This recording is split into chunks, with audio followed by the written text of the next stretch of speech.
ugly. U-G-L-Y.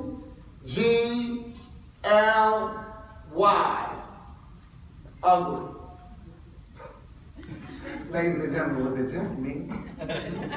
Or by a show of hands, how many of you has ever felt that way in your lives? Yeah. It's not Sunday. You don't have to lie. All right? Because those of you who didn't raise your hands, you lie. You see, each and every one of us at some time in our lives has felt ugly. And I'm not talking about the physical ugly. Sure, that's a part of it. But it goes much deeper than that. How often have we judged a book by its cover? Or justified rather than condemned our actions that excluded or demeaned someone else's character? You and I have felt ugly about something we've done, something we've said, or something we've thought. And that's what I'd like to talk to you about this morning, thinking ugly. But I don't want to talk about it in a way that makes you uncomfortable. So let's realize that UGLY is a wonderful new acronym I've created for unique, gifted, lovable you. See, I once considered myself physically ugly. Well, I got the Denzel Washington thing going on now. Right? But I was a little guy who cried a lot. The little child of 3, born 17 months after my brother, just 10 months before my sister. I was never young enough to be the baby. Not old enough to be the number 1 son. Wrong sex to be the number 1 daughter.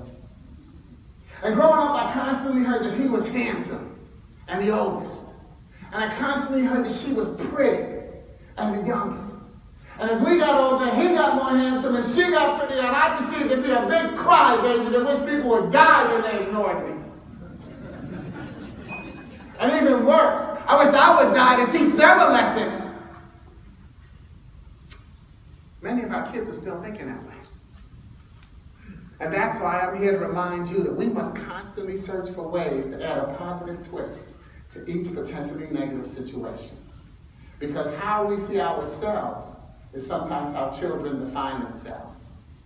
And that's why I've redefined UGLY, and I redefine positive twist and nickname everything, because I have a nickname. My nickname is Sporty. And I live by principles I call Sportyisms. Now, the Sportyism I actually want you to remember today is Sportyism number 2. Listen to the paragraph, not the sentence. You see, ladies and gentlemen, when we open our minds to absorb ideas in their entirety, we put ourselves in a better position to communicate and to be communicated with. And isn't that all we want sometimes, is to be understood?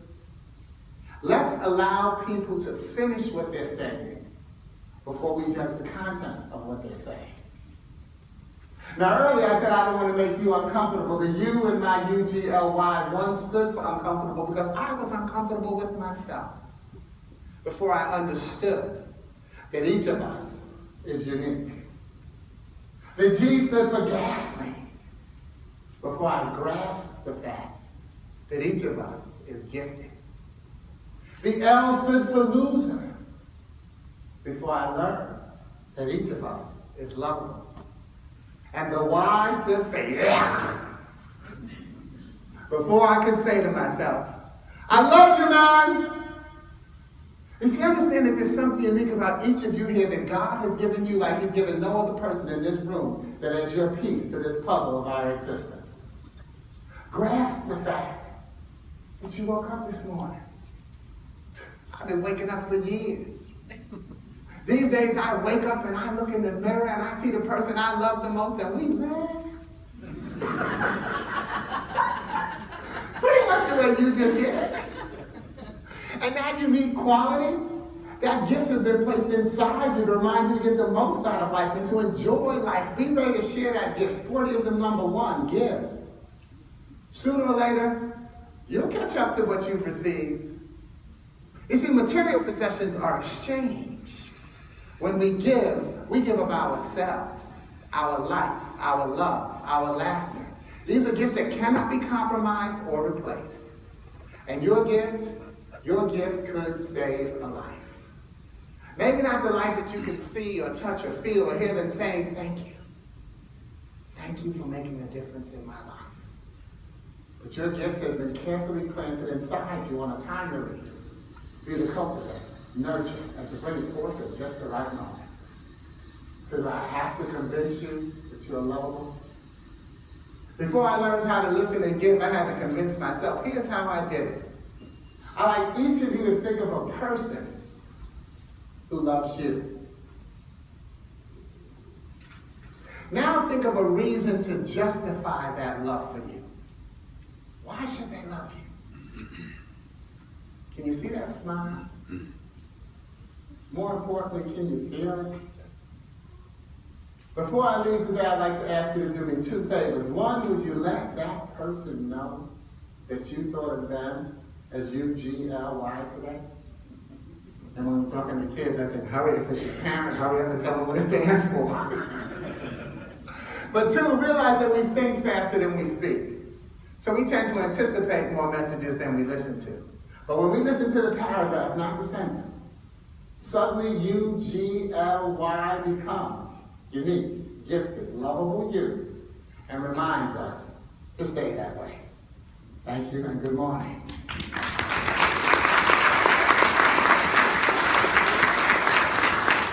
I'm not done. Sit down.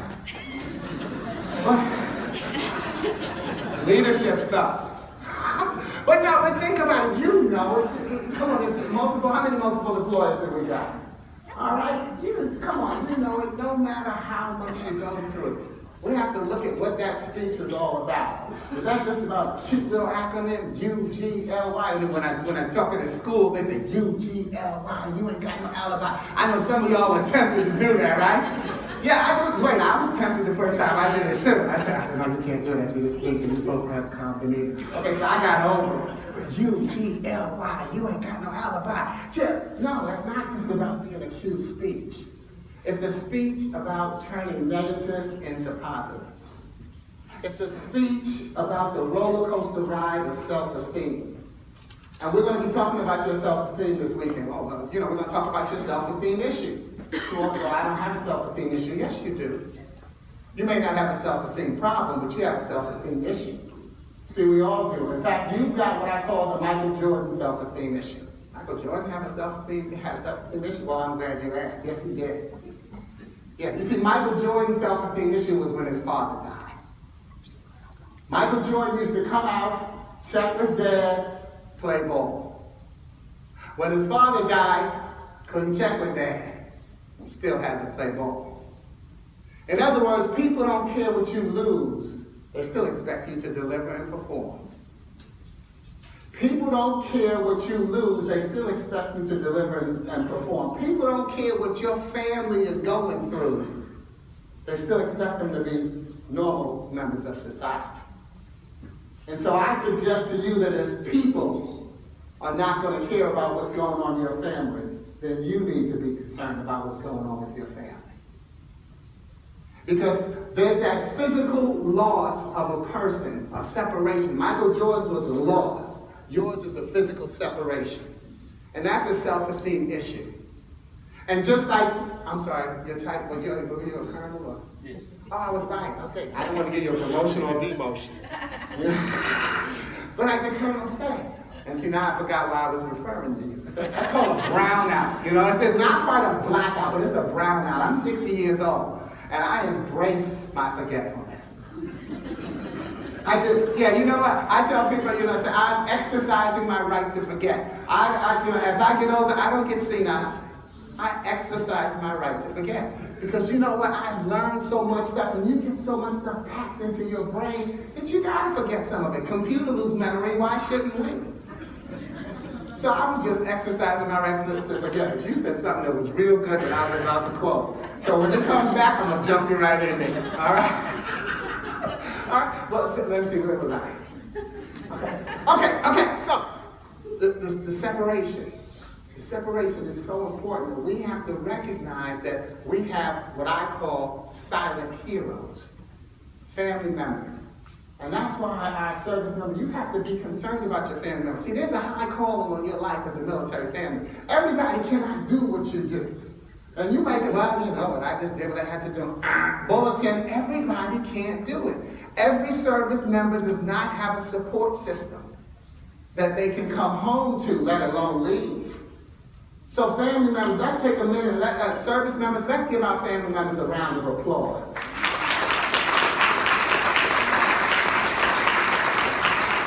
Because what you do is not easy.